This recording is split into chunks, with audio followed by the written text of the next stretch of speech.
Frente a Frente.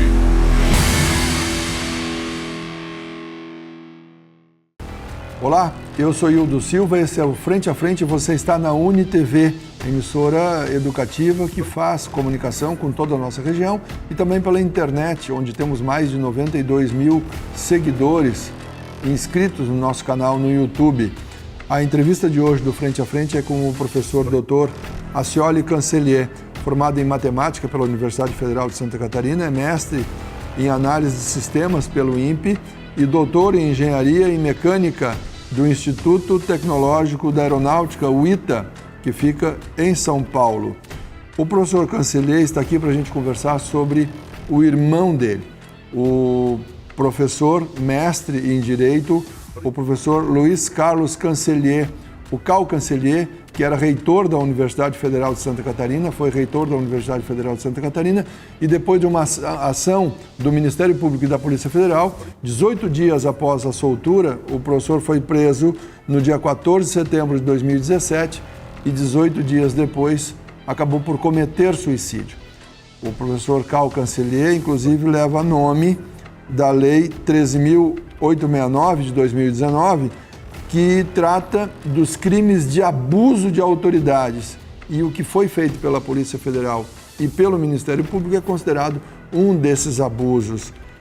Professor Cancellier, muito obrigado pela sua vinda ao programa Frente a Frente na edição de hoje.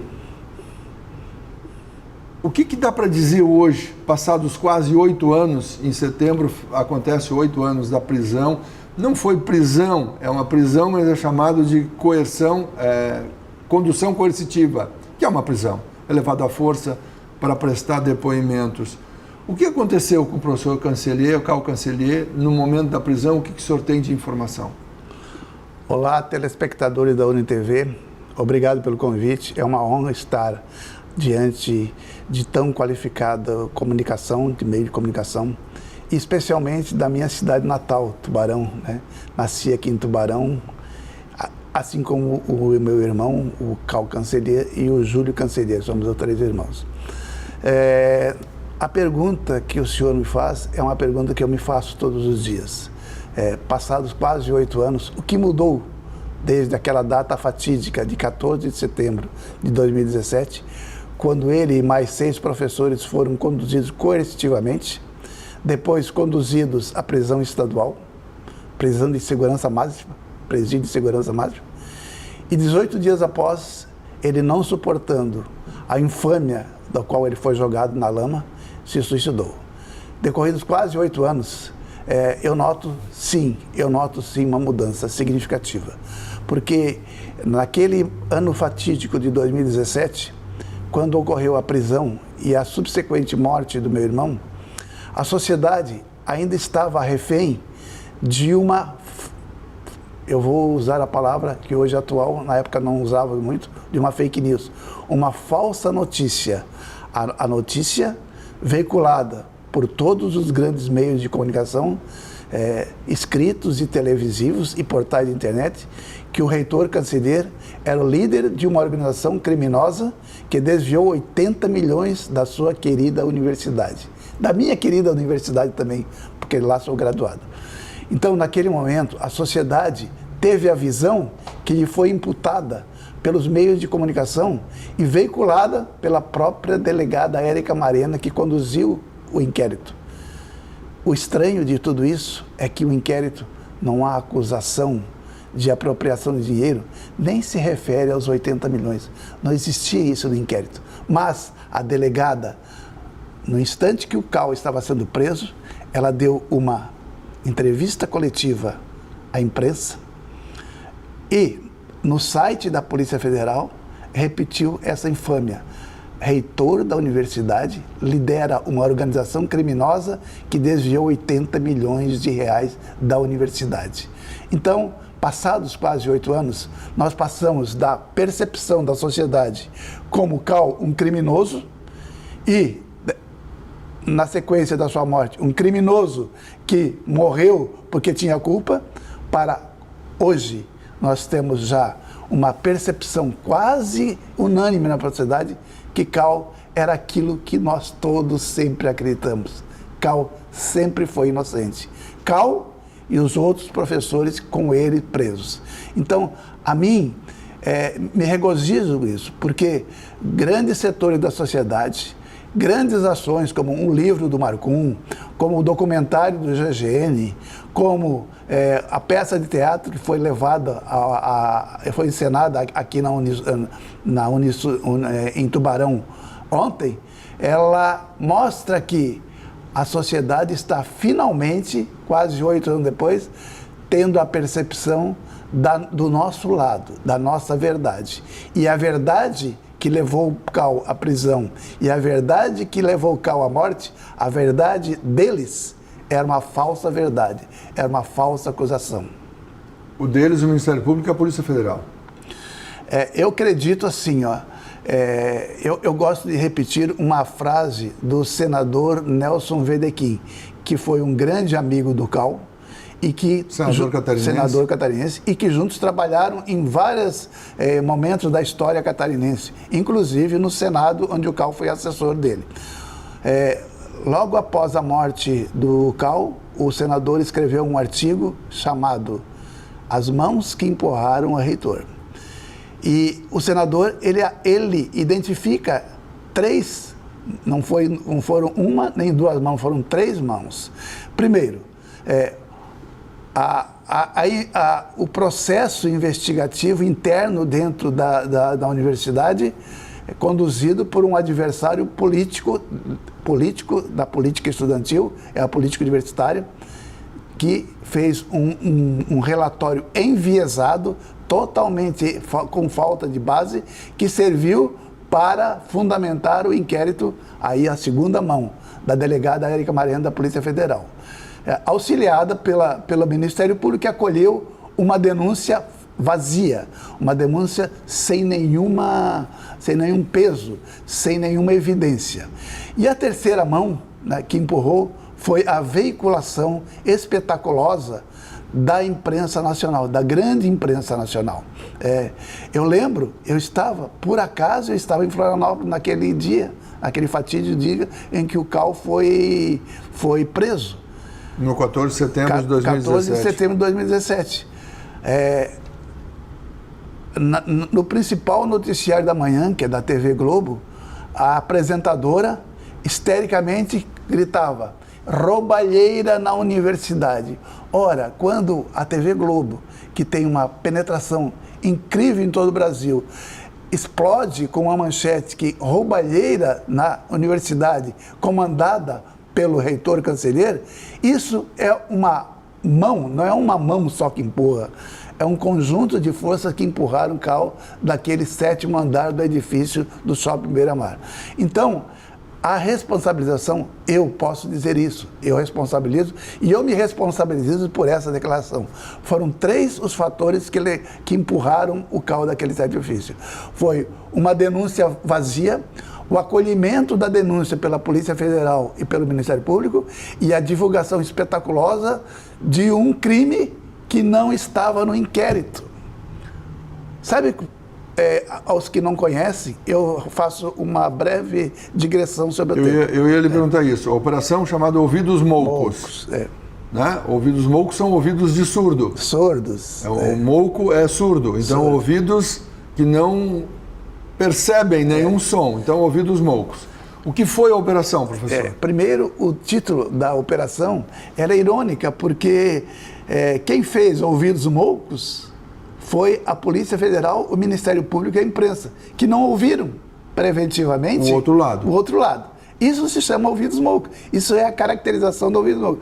Não é uma ironia a operação ser chamada ouvidos moucos? Então, naquele momento, quando o inquérito conduziu coercitivamente, a leitura do inquérito, que tem pouco mais de 100 páginas, tem acusações assim muito etéreas, sem peso. Vagas. Ele não se sustenta. Mas, basicamente, o cancelheiro, reitor cancelheiro, o Cal, nosso querido Cal, ele foi preso por liderar uma organização criminosa. O que é isso? É uma lei de 2008 que tipifica a organização criminosa. Quando um crime é cometido por mais de 4 pessoas, ele é um agravante e se caracteriza como ORCRIM, a organização criminosa. Segundo, ele foi preso por ter feito obstrução à justiça. O que tem outra ironia, na medida que ele não sabia que estava sendo investigado pela Polícia Federal e pelas instâncias internas da UFSC. Ou pelo Ministério Público. Pelo Ministério Público. Ele não foi ouvido porque ele não sabia. Agora, eu digo assim, como pode uma pessoa obstruir a justiça no inquérito em que ela não está sabendo que está sendo investigada? Então, é a segunda acusação, obstrução da justiça. E essa obstrução da justiça, ela é caracterizada por outra falsidade. Porque quem determinou que o reitor avocasse um processo que estava ocorrendo na universidade, no qual ele não sabia que estava envolvido, foi o procurador-geral da universidade, que é a maior autoridade jurídica. Então, o procurador-geral da universidade aconselhou o reitor a avocar o processo, que era trazer o processo à reitoria, que é a maior instância de uma universidade. E a governança da universidade.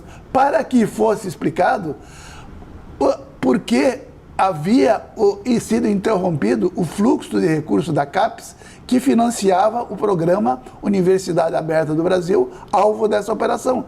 Que é o ensino à distância. Que era um programa cujos recursos não entravam na universidade, não passavam pela mão do reitor, porque é um recurso financiado pela CAPES que vai diretamente para os coordenadores dos diversos polos do curso à distância. Então, ele avocou porque havia uma interrupção no fluxo. E essa avocação fez ele ir a Brasília, conversar com o presidente da CAPES, que explicou para ele, interrompemos o fluxo porque está havendo uma investigação. Ele ficou surpreso. Então ele chega e fala ao presidente da CAPES, uma semana antes dele ser preso. Ele diz assim, pode restabelecer o fluxo, porque eu vou avocar o processo para a reitoria para nós explicarmos se houver irregularidades. O presidente da CAPES prontamente restabeleceu o fluxo, porque a CAPES não suspeitava nada do reitor, né? Sabe que essa avocação foi utilizada no inquérito, dizendo assim, o reitor da Federal de Santa Catarina está mancomunado com o presidente da CAPES, que tinha sido presidente da Fundação de Apoio da URGS, né? Universidade do Rio Grande do Sul. Da URGS do Rio Grande do Sul. Eles está no inquérito, eles estão mancomunados para obstruir o processo de investigação. E, veja, primeiro, meu irmão foi orientado pelo procurador-geral da universidade, que é a maior autoridade, repito. Segundo, na inocência dele, quando ele voltou de Brasília, a primeira coisa que ele fez foi levar às instâncias internas de comunicação da universidade a boa nova. O fluxo dos recursos da CAPES vão ser restabelecidos. E isso foi usado contra ele. E a vantagem é que não impediria o funcionamento da área de EAD da universidade. Exatamente. E ele formado em Direito com mestrado na área do Direito. E doutorado. Ele foi doutor em Direito. Ele fez mestrado e doutorado. Doutorado em Direito. E veja, ele era um jurista na acepção da palavra. Ele produzia. Ele era da Academia de Juristas de Santa Catarina. Produziu mais de 20 livros sobre textos de jurídicos e tudo mais. Ou seja, ele conhecia a lei. Chamado doutrinador da lei. Exatamente. Ajudava os juízes a decidir sobre as questões legais. Ele formava juízes e instruía juízes. Eu vou lhe pedir licença um minutinho, nós vamos dar uma paradinha e voltaremos em instantes. Esse é o Frente a Frente, eu sou Hildo Silva, estou conversando hoje com o Dr. Acioli Cancellier. O Dr. Acioli é doutorado em Engenharia Aeronáutica e Mecânica, mestre em Análise de Sistemas pelo INPE, o doutorado é pelo ITA, o Instituto Tecnológico da Aeronáutica, e graduado em Matemática pela Universidade Federal de Santa Catarina. Nós estamos conversando aqui sobre o episódio que há 8 anos eliminou do nosso convívio o reitor Carl Cancellier, tubaronense, nascido em maio de 57? 58. Em 58, em maio de 58. Faria 67 anos no próximo dia 13 de maio. A gente já volta.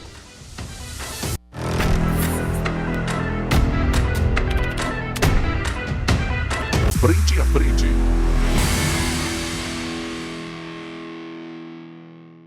Frente a frente.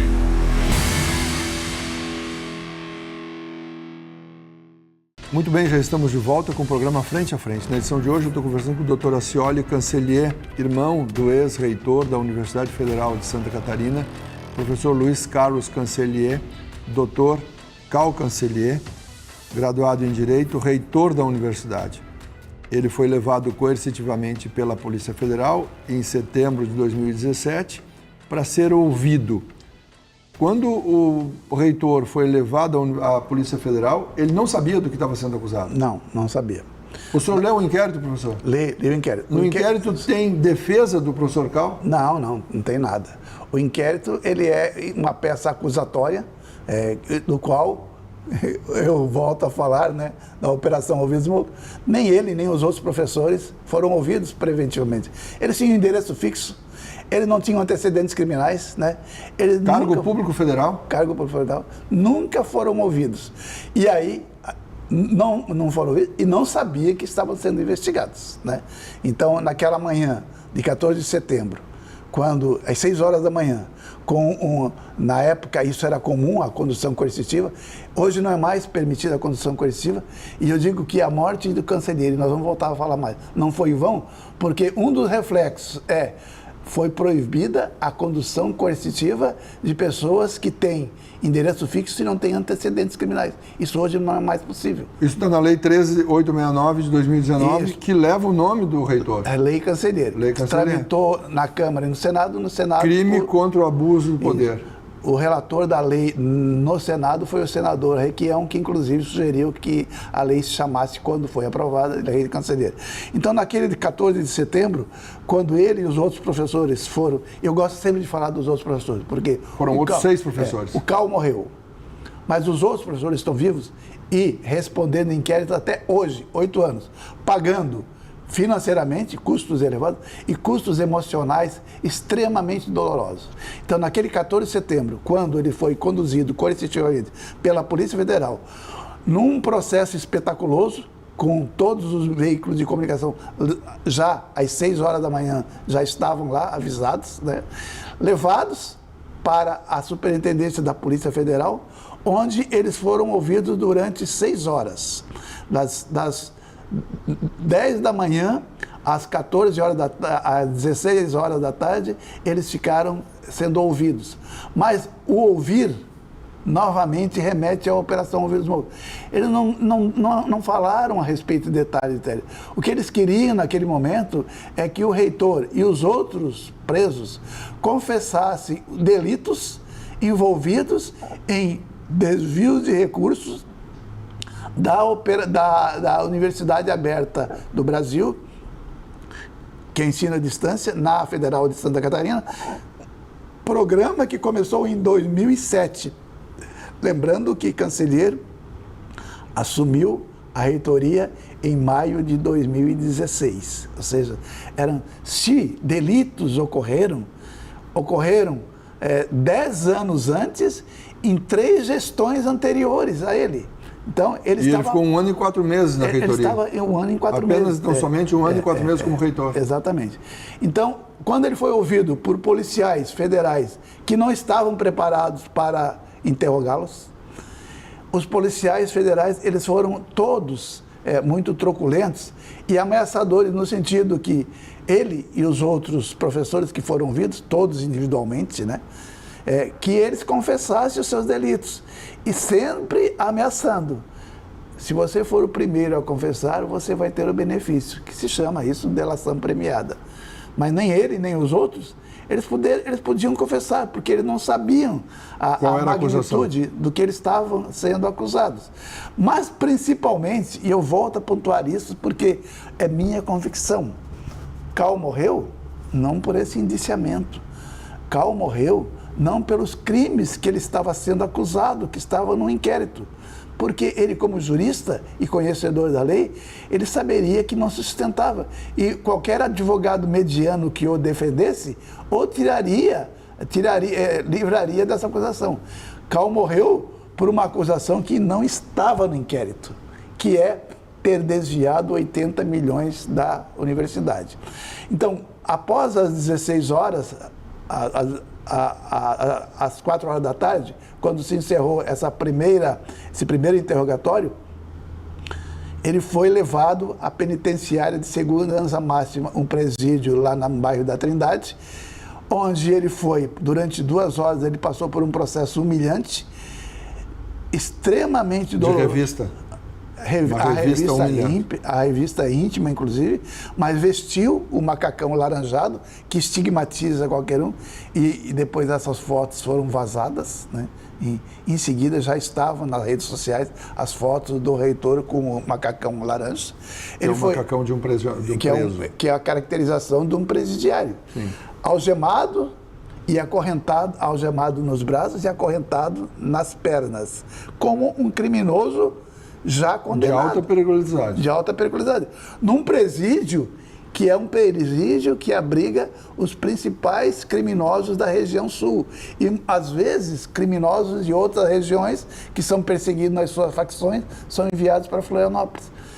Naquelas 2 horas que ele passou na revista, junto com outros presos que estavam sendo adentrando ao sistema penal, ele sofreu as maiores humilhações. E eu não falo a humilhação da revista íntima, mas a humilhação de como os guardas, as autoridades penitenciárias e os outros presos que estavam lá com ele, viram, porque eles entenderam aquilo como uma democratização da lei, no sentido que, se aqui está um reitor, significa que, olha, nós só não prendemos bandidos pé de chinelo, prendemos também reitor por crimes que são tão graves quanto você matar uma pessoa, que é roubar o patrimônio público.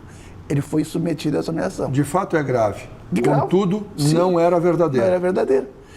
E, em seguida, depois da identificação, ele passou por uma revista íntima na superintendência da Polícia Federal, depois por uma segunda no presídio, e aí é uma reflexão que eu faço. Ele foi preso às 6 horas da manhã. Do instante que ele foi preso até ele ter chegado no presídio de segurança máxima lá, nenhum momento ele ficou só. Até a ida dele ao banheiro foi acompanhada. A pergunta que eu faço, por que 2 revistas íntimas? Em que instante que ele teria condições, se é que eles procuravam algo, para esconder algo nas suas partes íntimas, se em nenhum dos momentos ele ficou só? Isso aí foi um procedimento de humilhação. Eu acredito, não é um procedimento de segurança, até porque a revista íntima pode ser um procedimento de segurança para preservar o preso, porque ele pode ter alguma substância que pode explodir, fazer algo desse tipo. Não, foi um procedimento de humilhação, porque das 6 da manhã às 4 da tarde, às 6 da tarde, quando ele foi definitivamente internado no presídio, ele nunca ficou um momento só. Passou uma noite de cão na universidade. No penitenciário. Na penitenciária. E no dia seguinte foi liberado. No dia seguinte, às 6 horas da tarde, os advogados já dos outros presos entraram com um pedido de relaxamento. A juíza, que tinha acatado, no mesmo dia, entrou em licença médica. A juíza substituta acatou Ela leu. Ela deve ter lido e pensado lá com os botões da sua toga. Toga tem botão? Não sei se tem botão. Mas ela deve ter pensado, o que é que fez a minha antecessora aí para conduzir coercitivamente essas pessoas? Ela imediatamente liberou.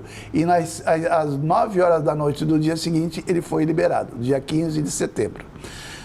Então, nesse primeiro momento, ele não foi ouvido, ele só foi acusado e intimidado pelos policiais federais, intimidado no presídio, intimidado por outros presos.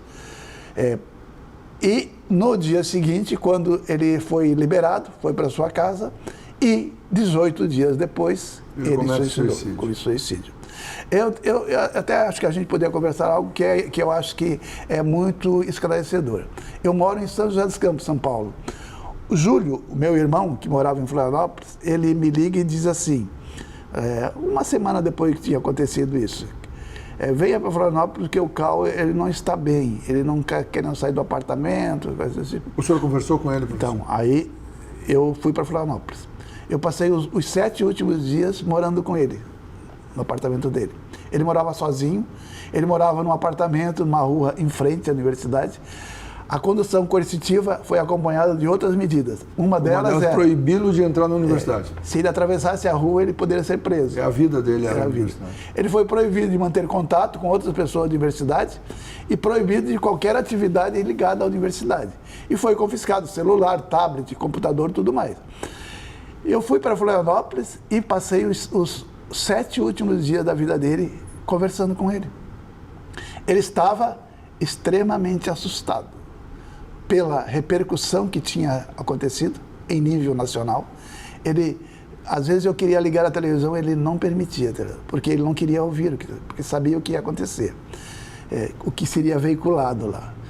E ele estava um pouco, também, ele era uma pessoa assim, alegre, do diálogo, ele queria... Conciliador. Ele estava retraído, não estava querendo conversar, porque estava muito assustado. Mas ele tinha que sair do apartamento dele para fazer uma série de atividades. Fala com advogados. Ele tinha, há poucos meses, feito uma cirurgia cardíaca. Ele precisava de acompanhamento médico. Ele tomava vários remédios controlados. Ele tinha que fazer uma série de ações fora da casa dele, bancárias e coisas do tipo. Conclusão. Inicialmente a gente pegava um táxi, mas ele se sentia desconfortável porque ele tinha receio de ser apontado pelo público como o reitor que roubou 80 milhões, que é o que a sociedade sabia naquele momento. Aí nós alugamos um carro para ele e eu passei a ser o motorista para fazer. E era incrível, assim, da pessoa que ele era antes para aquele momento, onde ele saía do apartamento dele, entrava no carro, ele se fechava, não olhava nem para os lados, com medo de ser reconhecido. Tal o impacto da acusação, da falsa acusação, teve sobre ele.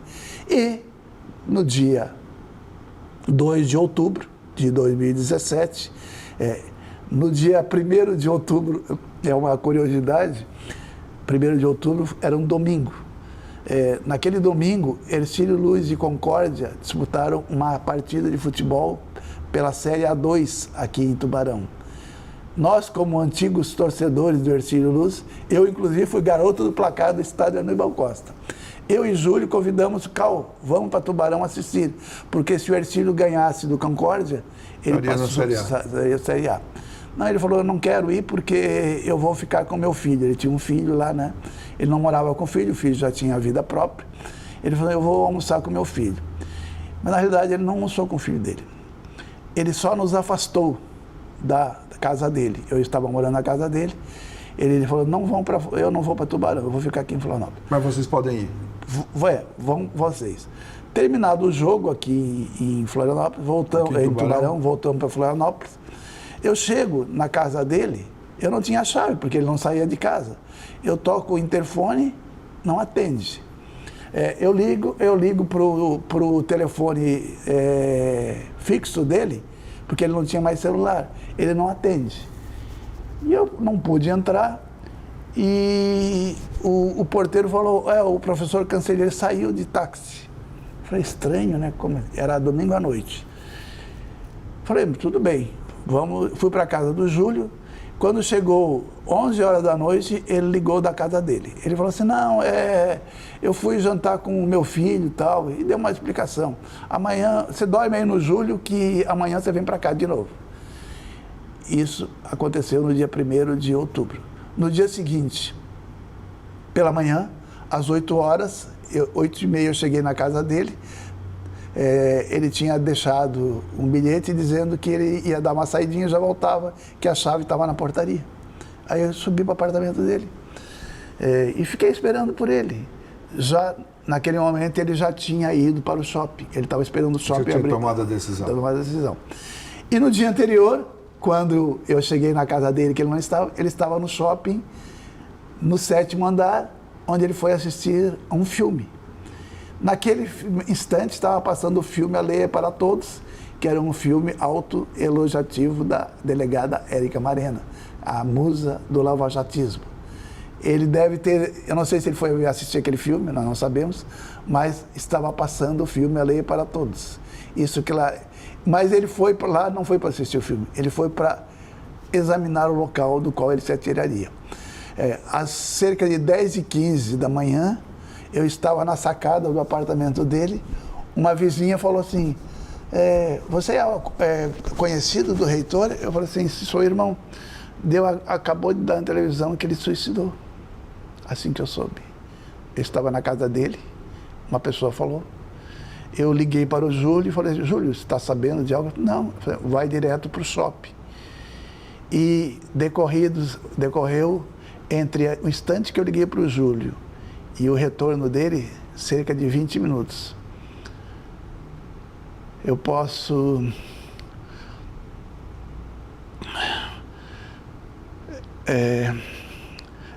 dizer... Toma uma aguinha, professor.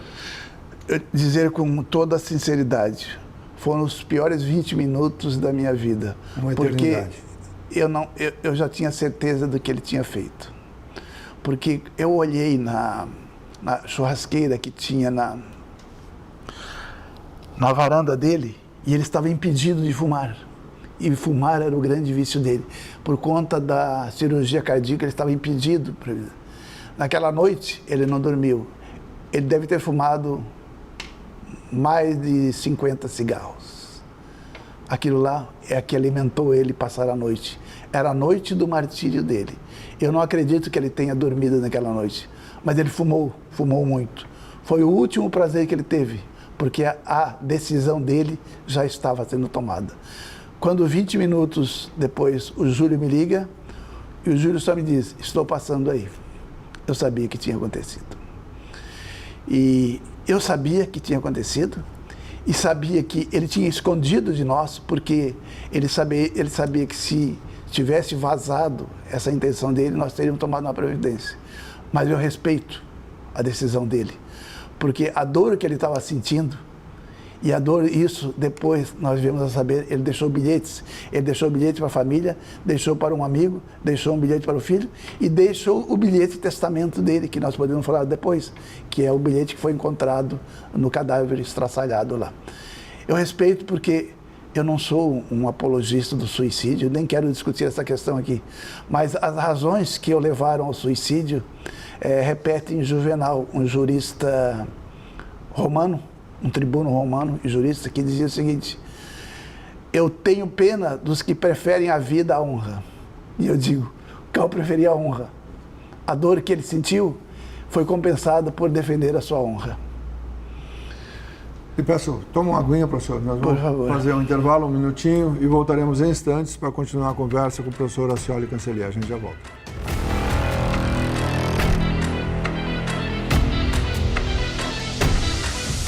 Frente a frente.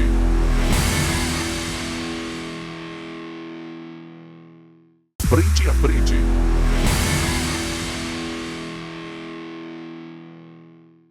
Já estamos de volta com o programa Frente a Frente. Estou conversando com o professor Acioli Cancellier, irmão do reitor Cal Cancellier, Luiz Carlos Cancellier, tubaronense, que cometeu suicídio na segunda-feira, dia 2 de outubro de 2017, após ter sido acusado e sem ter direito a saber do que estava sendo acusado, dos documentos da acusação, e depois de um dia de prisão após uma condução coercitiva, como já foi falado aqui pelo professor Acioli.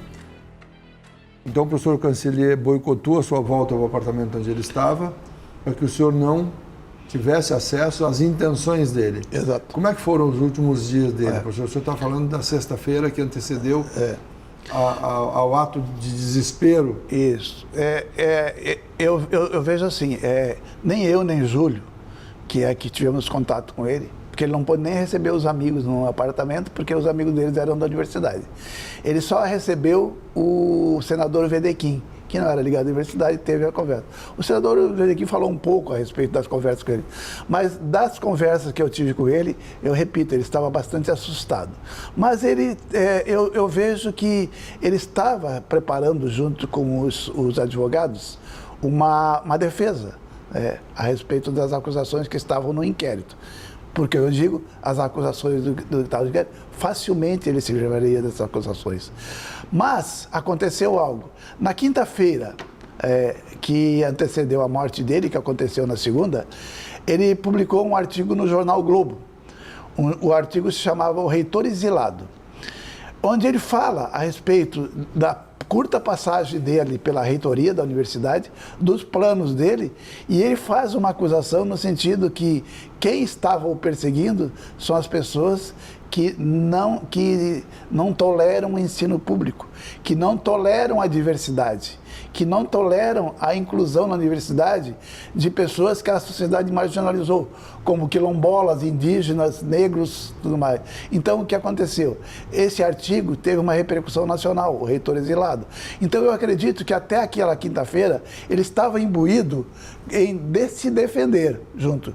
Mas, na sexta-feira, que é o dia seguinte, ele tinha sido agendado na universidade uma reunião de qualificação para alunos que ele iria orientar no doutorado. Esse exame de qualificação é um exame de uma entrevista com os candidatos, que o orientador fala com o candidato a respeito do projeto dele de doutorado e se o orientador vai aceitar essa orientação ou não. E a delegada Érica Marena e a juíza que estava conduzindo o processo, ela negou a ida do professor Canceller à universidade para uma atividade acadêmica. Não era uma atividade de gestão, não era uma atividade... Só que, por conta que o reitor, o reitor substituto, ele fez uma solicitação e disse, não, o professor Canceller tem uma agenda que está marcada há um tempo e vai prejudicar os alunos que estão querendo entrar no doutorado. Por favor, permita. A juíza permitiu, mas com restrições. Ele vai entrar na universidade, numa sala específica, vai estar lá conversando especificamente de assuntos acadêmicos e não pode demorar mais que 1 hora. Ora, o que ela estava dizendo é que o reitor estava sendo banido da universidade, que não tinha mais direito nem de atividades econômicas. Eu não dou acadêmicas. Não teria mais que nem atividades acadêmicas, não digo nem de gestão para se defender. Então, naquele momento, o golpe foi grande, porque ele não poderia entrar na universidade, eu repito, atravessar a rua do apartamento dele já era adentrar na universidade. Ele não poderia orientar mais, provavelmente não poderia mais dar aula, e obviamente a carreira dele como gestor, que ele recém-atuante e como reitor, que era cerca de 13 meses, né? Eu não sei, 15 meses, 16 meses. 1 ano e 3, 4 meses. Estava encerrada. Então, eu acho que naquele momento, no dia 28 ou 29 de setembro. Na sexta-feira anterior, ele tomou a decisão. E esse final de semana, ainda no sábado, eu consegui tirá-lo da casa dele. Fizemos um passeio pela Lagoa de Santo Antônio, no qual lá tem uma foto que eu fiz dele, que é a última foto dele na Lagoa de Santo Antônio, não, na comunidade de Santo Antônio de Lisboa, uma praia que tem lá. Um lugar bonito, histórico. Lá tem a última foto dele. E almoçamos, voltamos para casa, e no sábado, né? E no domingo, eu e o Júlio viemos aqui para Tubarão para assistir o jogo do Recife. Ele ficou lá e eu digo, naquele domingo ele preparou a saída dele, a saída honrosa da vida, a saída no qual ele deu um exemplo de como homens honrados devem atuar quando perdem aquilo que acham que é o mais importante para um homem honrado, a sua honra. Professor, há relatos de pessoas que estavam no shopping que ele caminhou várias vezes até a beirada de onde ele acabou se jogando. Ele talvez não tivesse a certeza ainda do que ele deveria fazer, do que ele sentiu que deveria fazer. Eu acredito que seja justamente porque a decisão dele, ela foi pensada no último dia. Então uma decisão dessa que vai impactar a vida da pessoa, tomada em um dia apenas, leva a possível revogação. E se eu não fizer isso? E ele deve ter analisado as consequências do ato dele. Não as consequências da morte dele, mas, por exemplo, as consequências para a universidade, a consequência para os amigos e especialmente para a família, né? E eu vejo assim porque ele teve uma preocupação com todos esses 4 estamentos. Ele deixou 4 bilhetes. Nós vamos falar depois. Tá bom. Foi uma decisão política, foi um ato político. Um ato político. O suicídio foi um ato político. Repito, eu não sou um apologista do suicídio e é um assunto que eu não tenho opinião formada, nem incentivo as pessoas a fazerem.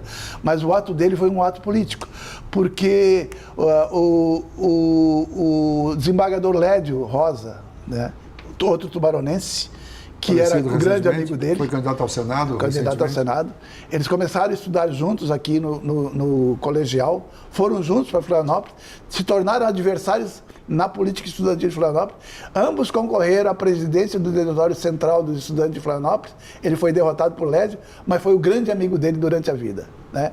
O desembargador Lédio, no discurso fúnebre que aconteceu no dia 3 de outubro de 2017, lá no Centro de Eventos da Universidade Federal de Santa Catarina, que é onde se graduam os alunos, que hoje se chama Centro de Eventos Reitor Luiz Carlos Cancelheiro, o desembargador Lédio Rosa falou o seguinte: contra a espetacularização da Polícia Federal, contra as acusações falsas, contra tudo aquilo que levaram o reitor a ser conduzido coercitivamente, só um ato grandioso é que se contrapõe. E qual é o ato mais grandioso que um homem pode ter? Tirar a própria vida em defesa da honra.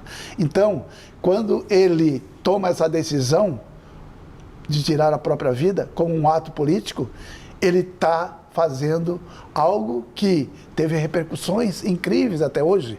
Por exemplo, a lei Cancelheiro, que hoje não permite mais que haja condução coercitiva de acusados que tenham endereço fixo e que não tenham antecedentes criminais. Quantas pessoas deixaram de ser... Ele forçou uma reação do próprio Congresso Nacional. Eu gosto de falar isso porque também teve outra consequência. 2 meses após a morte do meu irmão, houve uma operação semelhante na Universidade Federal de Minas Gerais. O reitor Jaime Arturo e a vice-reitora foram conduzidos coercitivamente nos mesmos moldes que Cancelheiro. Só que 2 meses antes havia ocorrido o caso do Cancelheiro.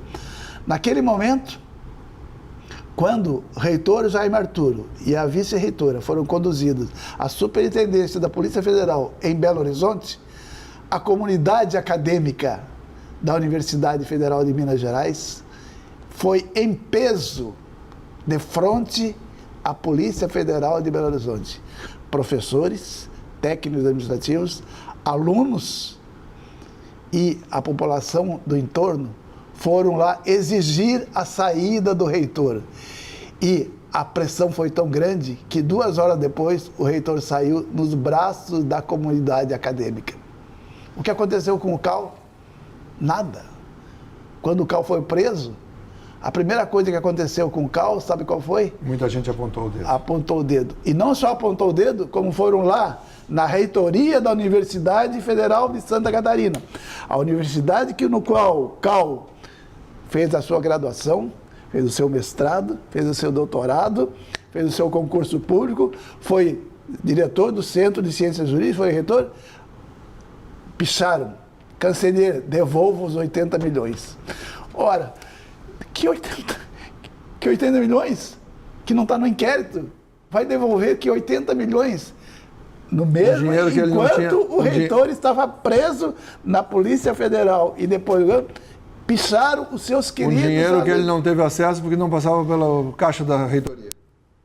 Reitor Jaime Arturo, quando saiu da prisão em Belo Horizonte, eu escrevi mensagem para ele. Falei, reitor, o senhor não sabe quão feliz eu fico que o senhor saiu incólume desse triste episódio. O reitor me responde com as seguintes palavras, que isso me emociona também. Ele falou assim: eu estou livre, graças ao seu irmão. 2 meses depois. E essa semana, segunda-feira, eu recebi um ofício da Universidade Federal de Minas Gerais. Eles estão fazendo um documentário sobre o caso do reitor James Arthur, para retratar aquilo lá. Eu fui convidado para dar um depoimento e eles vêm, inclusive, em Florianópolis, tomar depoimento dos outros professores. Então, se nada tivesse acontecido, só o reitor e a vice-reitora da Universidade Federal ter esse pleito de reconhecimento, eu digo, a morte do Cal não foi em vão. Não foi em vão. Mas é lamentável. Nós vamos ao rápido intervalo e voltaremos para encerrar o programa de hoje. Até já. Frente a frente.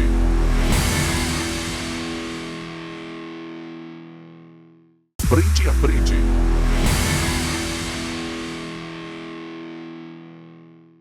Esse é o Frente a Frente, eu sou Hildo Silva, estou conversando com o professor Dr. Acioli Cancellier.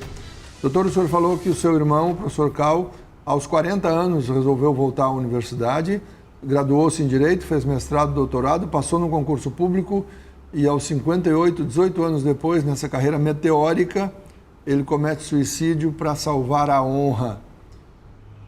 Muito pouco tempo de atuação e um futuro enorme pela frente, pelo que ele conseguiu nesse período. O senhor falou no último bloco que o reitor fez isso tudo em 18 anos. Quais foram os bilhetes, que indicativos? O senhor falou em 4 bilhetes que o professor Cancellier deixou?